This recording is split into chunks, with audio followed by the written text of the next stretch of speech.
Les conflits dans le Nozo, les guerres intercommunautaires dans le nord ou les guerres contre Boko Haram au Cameroun ne font que des morts et des blessés. Les survivants quittent en général ces zones de crise pour trouver refuge dans les régions avoisinantes, dans le souci de vouloir se construire une nouvelle vie et se trouver une place au soleil tout en ayant accès à l'éducation. L'éducation notamment, qui est le maître mot de l'initiative Back to School du Père Jésus Ludovic Lado depuis août 2021, réuni ce 21 décembre au centre spirituel des rencontres de Boulango-Sadi, dans le 5e arrondissement de la ville de Douala.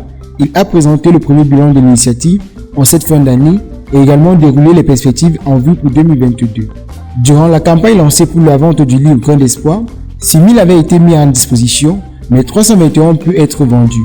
Des ventes qui ont permis au Père Ludovic Lado et son staff de scolariser 58 enfants sur 300 prévus dans 4 villes du Cameroun, notamment Douala, Yaoundé, Tonga. Et ces enfants ont été accueillis dans 6 écoles publiques et 15 écoles privées pour un total de 21 établissements.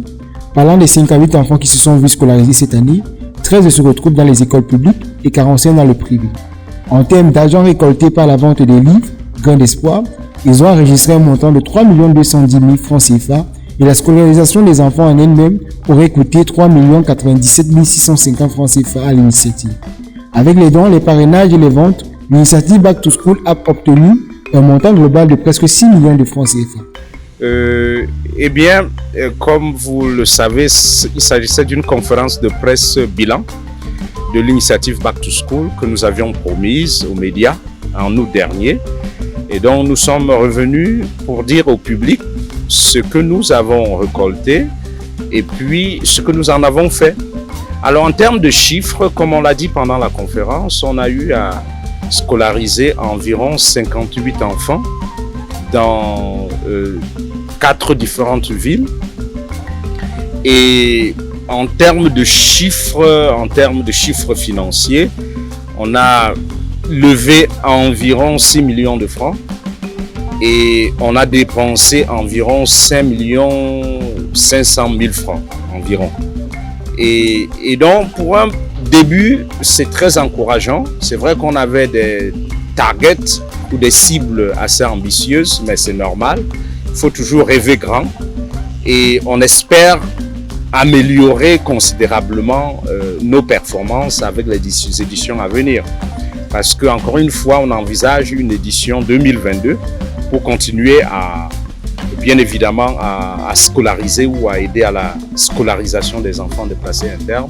Et au-delà de Douala, de Yaoundé, de Tonga et de Bouddha que l'on a ciblé cette fois-ci, eh bien, on a aussi des enfants qui souffrent désormais du côté du Tchad, du fait des conflits intercommunautaires.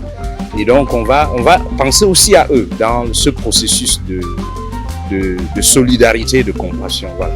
Dans sa prise de parole face au sujet de la plume et du micro, le Père Ludovic Lado s'est dit prêt à sensibiliser et collaborer avec l'État pour les prochaines campagnes, tout en mettant également un point d'honneur sur la légalisation de l'initiative, l'innovation et la recherche des partenaires nationaux qu'internationaux. Non, mais on compte pour la prochaine campagne les inviter ou les sensibiliser davantage, parce qu'il faut avouer que pour la campagne qui se termine, on n'avait pas beaucoup de temps, donc on n'a pas eu le temps de faire appel à la collaboration de l'État, mais on va les mettre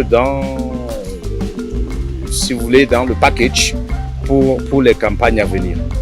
Rappelons que cette initiative, qui est un projet cher pour les promoteurs, qui estiment que sa concrétisation complète pourrait permettre de contribuer à la scolarisation de presque 6 000 déplacés internes au Cameroun.